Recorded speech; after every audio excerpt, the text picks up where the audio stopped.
Good morning, a very very good morning, सुप्रभात। हम पढ़ रहे हैं रोंडा बर्न की बुक द सीक्रेट हिंदी में। आज हम हैं पेज 74 पर। तो यहाँ लेखिका हमें बताना चाहती है कृतज्ञता की सशक्त प्रक्रिया।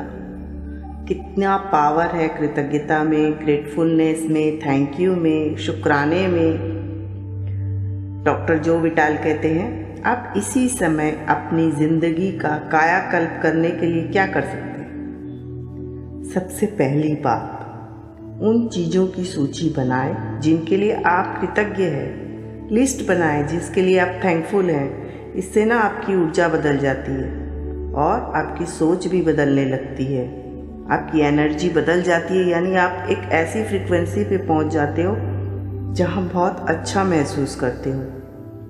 इस अभ्यास से पहले आपका पूरा ध्यान किस बात पर केंद्रित था जानते हैं?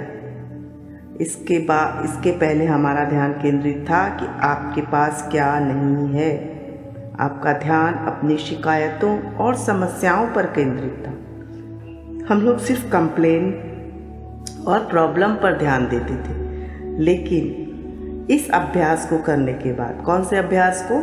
ग्रैटिट्यूड के अभ्यास को, कृतज्ञता के अभ्यास को करने के बाद आप एक अलग दिशा में मुड़ जाते हैं। आप उन सभी चीज़ों के लिए कृतज्ञ होने लगते हैं जिनके बारे में आप अच्छा महसूस करते हैं। कृतज्ञता आपके समूचे मस्तिष्क को ब्रह्मांड की रचनात्मक ऊर्जाओं के करीबी सामंजस्य में लाती है। अगर यह विचार आपके लिए नया है तो इस बारे में अच्छी तरह सोचें। अगर कृतज्ञता का विचार आपके बारे में नया है तो ध्यान से सोचें। आप पाएंगे कि यह सच है। ग्रैटिट्यूड में बहुत ताकत है। ये कथन है वेलेस वेटल्स का। तो मॉर्सी शिमोफ कहते हैं कृतज्ञता जिंदगी में ज़्यादा अच्छी चीज़ें लाने का अचूक उपाय है, न चूकने वाला उपाय है। ग्रैटिट्यूड पर ना पूरी एक बुक लिखी है रोंडा बर्न ने, द मैजिक। और सचमुच हम लोग उससे अपने लाइफ में मैजिक क्रिएट करते हैं। तो डॉक्टर जॉन ग्रे क्या कहते हैं, जो एक मनोवैज्ञानिक, लेखक और अंतर्राष्ट्रीय वक्ता है, वह कहते हैं कि हर व्यक्ति जानता है कि जब उसकी पत्नी उसके छोटे छोटे कामों की तारीफ करती है तो वह क्या करना चाहता है। वह और ज़्यादा काम करना चाहता है। प्रशंसा में शक्ति है, यह प्रोत्साहित करती है, यह सहयोग को आकर्षित करती है।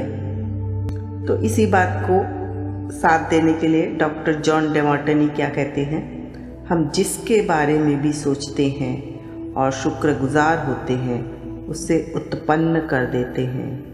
यानी अगर वह चीज़ हमारे पास नहीं भी है लेकिन हम उसके बारे में सोचते हैं और शुक्रगुजार होते हैं तो हम उसे पैदा कर देते हैं, उत्पन्न कर देते हैं। वह हमारे सामने वस्तुनिष्ठ हो जाती है।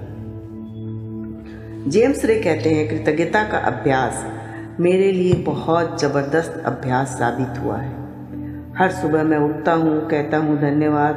हर सुबह जब मेरे पैर फर्श से टकराते तो भी मैं कहता हूँ धन्यवाद। और फिर ब्रश करते समय और सुबह के काम निपटाते समय मैं उन चीज़ों को याद करते रहता हूँ जिनके लिए मैं कृतज्ञ हूँ।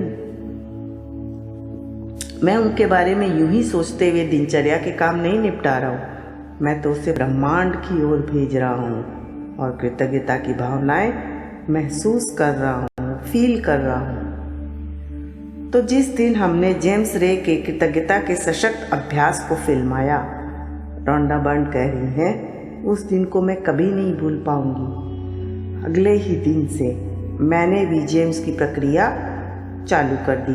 मैं भी उस पर अमल करने लगी।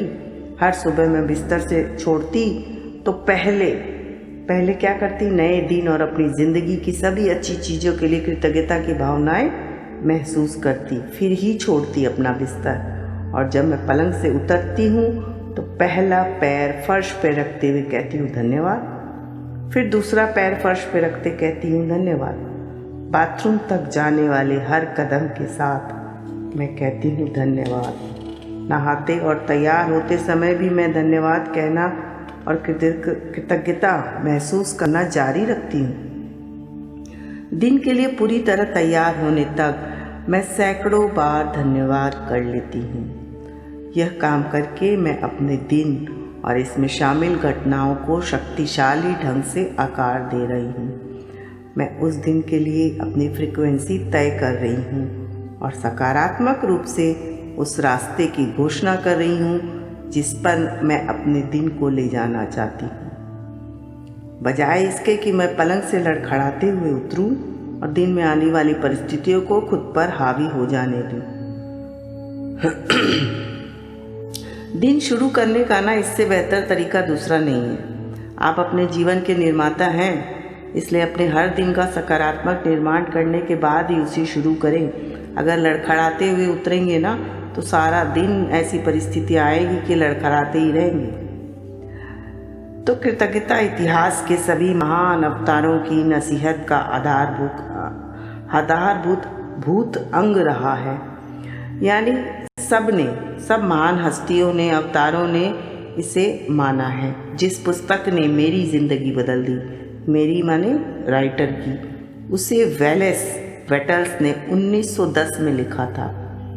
उस पुस्तक का नाम था the science of getting rich. इस पुस्तक में कृतज्ञता का अभ्यास सबसे लंबा है और द सीक्रेट में शामिल कर हर टीचर हर दिन कृतज्ञता का प्रयोग करता है। माने द सीक्रेट में जो भी लोग शामिल हैं ना, वो लोग हर रोज कृतज्ञता का अभ्यास करते हैं। ज़्यादातर टीचर्स कृतज्ञता के विचारों और भावनाओं से अपना दिन शुरू करते हैं। जो शुगरमैन नामक सफल उद्यमी और अद्भुत व्यक्ति ने ना द सीक्रेट फिल्म देखने के बाद मुझसे संपर्क किया था, उन्होंने मुझे बताया कि इसमें उन्हें कृतज्ञता की प्रक्रिया सबसे अच्छी लगी। माने पूरी बुक में उन्हें सबसे अच्छी प्रक्रिया कृतज्ञता की लगी। उन्होंने यह भी बताया कि कृतज्ञता की बदौलत ही उन्हें वे सारी चीज़ें मिली हैं जो उन्होंने जीवन में हासिल की है। कितनी बड़ी बात है ना। शुगरमैन ने अपनी ओर जितनी सफलता आकर्षित की है उसमें वे हर दिन कृतज्ञता का प्रयोग करते हैं। छोटी से छोटी चीज़ों में भी, पार्किंग की जगह मिलने पर भी वे हमेशा धन्यवाद कहते हैं और महसूस करते हैं। शुगरमैन कृतज्ञता की शक्ति को जानते हैं और यह स्वीकार करते हैं कि इसी कारण उन्हें सब कुछ मिला है। इसलिए कृतज्ञता उनकी जीवन शैली बन चुकी है। कृतज्ञता के अभ्यास से ना हम लोग ऐसी फ्रीक्वेंसी पर पहुंच जाते हैं जहाँ इतना हल्का महसूस करते हैं, इतना खुश महसूस करते हैं ना कि उससे हम अपनी ओर सचमुच अपने जीवन में जो चाहते हैं उसको पाने की काबिलियत रखते हैं। तो मैंने जितना भी पढ़ा है, राइटर कह रही है, और अपनी ज़िंदगी में रहस्य का प्रयोग करके जितना भी अनुभव किया है उसमें कृतज्ञता की शक्ति सबसे बढ़कर है।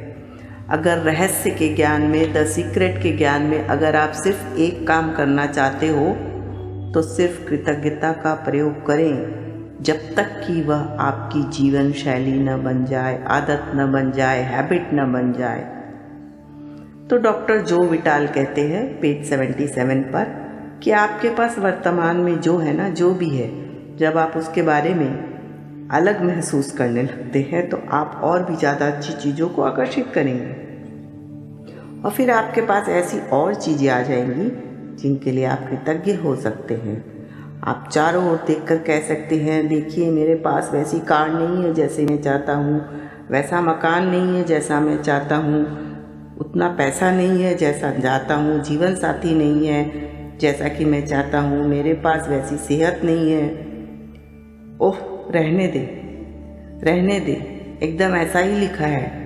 ये वे सारी चीज़ें हैं जो आप नहीं चाहते हैं। तो ये सब नहीं कहना है जो आप नहीं चाहते हैं, उन चीज़ों पर ध्यान केंद्रित करें जो आपके पास पहले से है और जिनके लिए आप कृतज्ञ हो सकते हैं।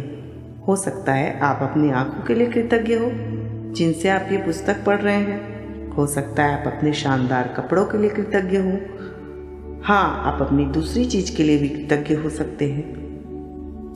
अगर आप पहले से मौजूद चीज़ों के लिए कृतज्ञ होते हैं ना, तो आपको अपनी मनचाही चीज़ काफ़ी जल्दी मिल सकती है। आप अपने कानों के लिए कृतज्ञ हो सकते हैं जिससे ये सुन रहे हैं। अपनी ज़िंदगी की बाकी सारी चीज़ों को सही क्रम में रखने वाले कई लोग कृतज्ञता की कमी के कारण गरीब बने रहते हैं।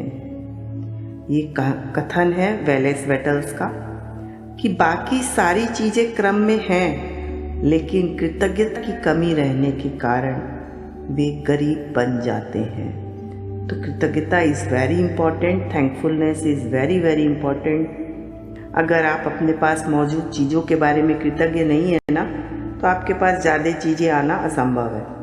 क्यों? क्योंकि आप कृतज्ञता की अवस्था में हैं। जो भावनाएं और विचार प्रेषित कर रहे हैं उस भावनाओं में, वे सभी नकारात्मक होते हैं। यानी अगर आप किसी के लिए अनग्रेटफुल होते हो, अनथैंकफुल होते हो, तो वो एक तरह से नकारात्मक परिस्थिति है। ईर्ष्या है या तो वहाँ द्वेष है या असंतुष्टि है या पर्याप्त नहीं है की भावना है। तो वह सब आपको नहीं दिला सकता जो आप चाहते हैं। वे आपको सिर्फ वही चीज़ें ज़्यादा दिला सकती हैं जो आप नहीं चाहते।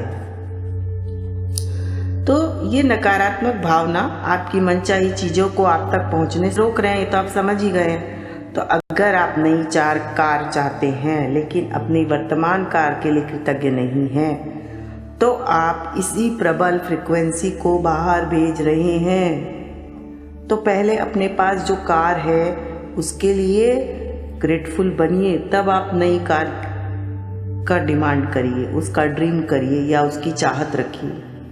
आपके पास इस समय जो है उसके लिए कृतज्ञ बने। जब आप अपनी ज़िंदगी की तमाम नियामतों के बारे में, तमाम ब्लेसिंग्स के बारे में सोचने लगते हैं ना, जिनके लिए आप कृतज्ञ हैं, तो आपके दिमाग में अंतहीन विचार आएंगे जो आपको कृतज्ञ होने के लिए और ज़्यादा नियामतों की याद दिलाएंगे। बस आपको शुरुआत करनी होगी, फिर आकर्षण का नियम उन कृतज्ञता के विचारों को ग्रहण करके आपको वैसी ही और नियामतें देगा।